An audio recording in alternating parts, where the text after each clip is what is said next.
আসসালামু আলাইকুম। টাঙ্গাইল কালিহাতী উপজেলা ভাঙ্গুরাতে রস খেতে গিয়ে 3 স্কুল ছাত্রের কি হয়ে গেল আপনারা দেখতে থাকুন। রহিম, আমাদের ঐতিহ্যবাহী রামপুরের একটা সুন্দর পরিবারের রামপুর উচ্চ বিদ্যালয়ের ছাত্র আমার ছোট ভাই হারুনের ছেলে মর্মান্তিক সড়ক দুর্ঘটনায় ইন্তেকাল করেছেন। আমার মেসেজ উঠতি বয়সের যুবক শ্রেণীর যারা মোটরসাইকেল ব্যবহার করেন অবশ্যই সতর্কতার সাথে ব্যবহার করবেন। একটা অ্যাক্সিডেন্ট সারা জীবনের কান্না, যদি বেঁচে থাকে ওনার জন্য আর না থাকলে পরিবারের জন্য সারা জীবনের কান্না।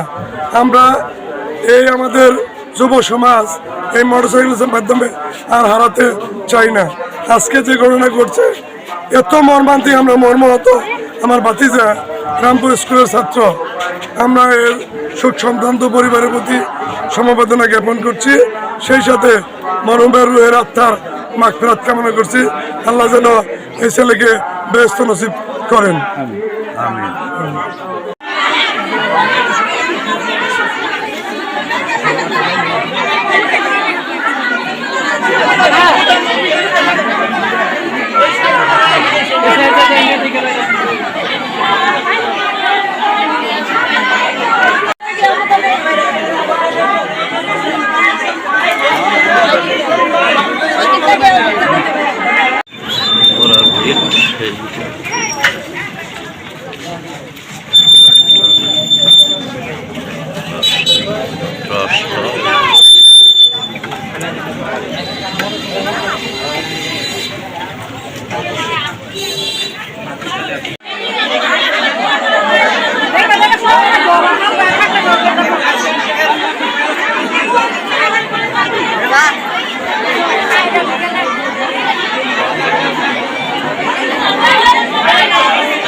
স্কিপ করছে একবার স্কিপ করে ও তো মনে করছে যে ওয়েট এটা কিন্তু নিয়ে আসছে গাড়ি স্কিপ করে ওয়েট করতে পারতে না স্কিপ করলে যেটা করতে পারবে হেল্প কি ওর হেল্প এই সিগনাল জায়গায় ব্রেকিং সিস্টেম আছে